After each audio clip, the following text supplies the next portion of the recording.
نیک بننے کے لیے ایسے کوشش کرو جیسے حسین بننے کے لیے کوشش کرتے ہو۔ حضرت علی رضی اللہ تعالیٰ عنہ نے فرمایا، اگر تم سے کوئی پوچھے کہ زندگی کیا ہے تو تم ہتھیلی پر ذرا سی خاک رکھنا اور اسے اڑا دینا۔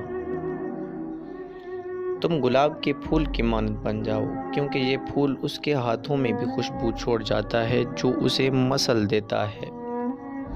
حضرت علی رضی اللہ تعالیٰ عنہ نے فرمایا، 3 کام عزت بڑھاتے ہیں۔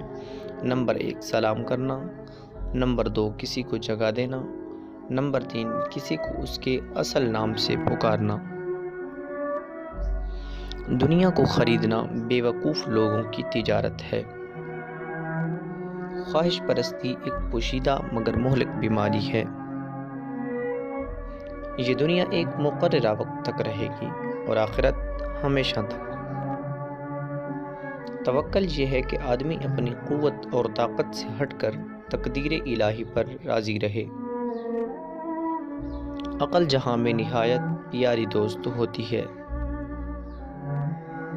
کامیابی حوصلوں سے ملتی ہے، حوصلے دوستوں سے ملتے ہیں، دوست مقدر سے ملتے ہیں اور مقدر انسان خود بناتا ہے۔